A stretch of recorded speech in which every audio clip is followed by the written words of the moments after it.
Salut à tous, le journal du foot de ce mardi 27 octobre. Grosse polémique en Angleterre autour de Paul Pogba. Le joueur de Manchester United a décidé d'attaquer en justice le tabloïd anglais The Sun après la publication de fausses informations à son sujet. Un article a fait bondir le champion du monde. Le tabloïd affirmait que Pogba voulait quitter l'équipe de France en raison de la position d'Emmanuel Macron à propos des caricatures en général. L'international français a publié une story sur son compte Instagram dans laquelle il a dénoncé une inacceptable fake news. Quelques instants plus tard, il a développé sa pensée.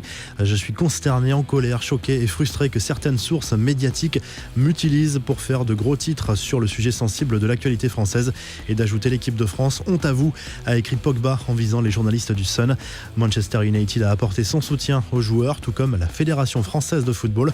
Ces histoires sont totalement infondées. Paul est pleinement engagé à jouer pour son pays, souligne un porte-parole des Red Devils. L'OM face à l'ogre Manchester City. Le club olympien va devoir sortir le grand jeu ce mardi soir s'il veut rivaliser avec les Citizens sans le soutien de ses supporters au stade Vélodrome. En conférence de presse d'avant-match, André Villas-Boas a repris la défense de Payet et Benedetto, très critiqués en ce moment, mais attend qu'ils prennent leurs responsabilités face au club anglais.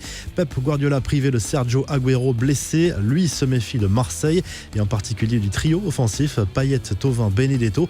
Pour lui, il faudra faire attention aux coups de pied arrêtés dans la mesure où il voit le Réunionnais comme l'un des meilleurs tireurs de coups francs d'Europe.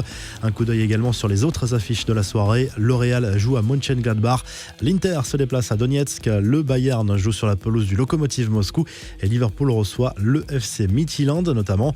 La presse catalane n'a toujours pas digéré le dernier Classico. Plusieurs médias critiquent à nouveau l'arbitrage supposé pro-Real lors de ce match. Un échange entre l'arbitre et un assistant a relancé la polémique sur le pénalty accordé en faveur du Real et transformé par Ramos.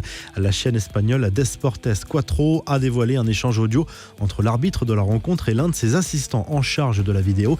L'arbitre principal a déjugé un premier avis des arbitres vidéo qui avaient vu une faute de Ramos sur l'anglais dans un premier temps. Selon la Cadena Ser, un autre de ses assistants lui aurait confirmé cette version, mais l'arbitre principal a confirmé sa décision d'accorder un penalty au Real.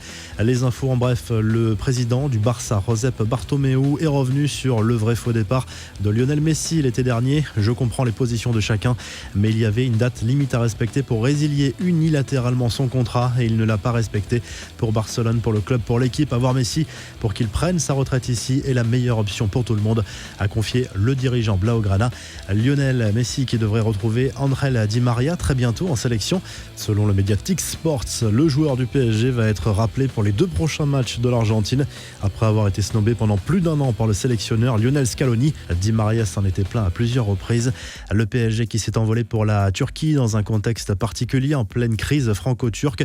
Les joueurs de Thomas Tuchel affronteront le Başakşehir Istanbul mercredi soir en Ligue des Champions.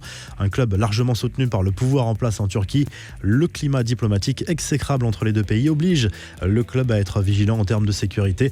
Le PSG est dans l'obligation de ramener un résultat après sa défaite contre Manchester United la semaine dernière et espère pouvoir compter sur un Kylian Mbappé efficace. L'attaquant parisien qui reconnaît une certaine lassitude physique et mentale. Il répond notamment aux critiques sur son début de saison mitigé et affirme que l'enchaînement des 2 saisons est compliqué à gérer. Le rétropédalage de Burak Yilmaz, l'attaquant du LOSC, a fait son mea culpa après avoir manifesté des signes d'agacement dimanche lors de sa sortie à Nice. L'international turc a présenté ses excuses sur les réseaux sociaux. Enfin, la jeunesse au pouvoir. Le bon début de saison de l'AC Milan n'est peut-être pas dû au hasard. Le club italien possède l'effectif le plus jeune du top 5 des championnats européens selon l'Observatoire du football CIES. À peine 24 ans et demi de moyenne d'âge dans les équipes alignées depuis le début de la saison. Et alors même que Zlatan Ibrahimovic a fêté ses 39 ans, le club italien devance de peu 3 clubs français, l'AS Monaco, le Stade de Reims et l'AS Saint-Etienne. La revue de presse, l'équipe consacre sa une au duel entre l'Olympique de Marseille et Manchester City, programmé ce mardi soir à 21h au Vélodrome. Le club olympien va devoir sortir un très gros match avec un état d'esprit irréprochable s'il veut faire tomber l'ogre anglais. Cette semaine, France Football propose une édition plus grande avec notamment une interview de Diego Maradona. L'Argentin revient par exemple sur son transfert manqué à l'OM en 1989. Cette année-là, le président de Naples avait mis son veto alors que Maradona avait dit oui au dirigeant marseillais qui lui proposait de doubler son salaire. En Espagne, AS consacre sa une au retour dans le groupe du Real Madrid d'Eden Hazard après une blessure au quadriceps. L'international belge est opérationnel pour ce déplacement sur le terrain de Mönchengladbach. Son retour est quelque chose de positif de l'aveu même de Zidane. Le technicien français, lui, assure qu'il ne pense pas à une éventuelle éviction. Le journal Sport décortique la stratégie stratégie de Josep Maria Bartomeu pour rester à la tête du Barça. Pour lui, pas question de démissionner. Le président du club catalan a annoncé l'opposition des autorités locales à la tenue du vote de la motion de censure aux dates prévues. Les socios comptent porter plainte. Et en Italie, la Gazette dello Sport revient sur le match nul 3-3 entre l'AC Milan et la Roma lundi soir. Un coup d'arrêt pour les rossoneri qui restent malgré tout en tête de la Serie A. L'arbitre a accordé 2 pénaltys généreux. Ibrahimovic s'est offert un doublé. Vous retrouvez l'actu foot sur topmercato.com, l'appli Top Mercato et à très vite pour un nouveau journal du foot.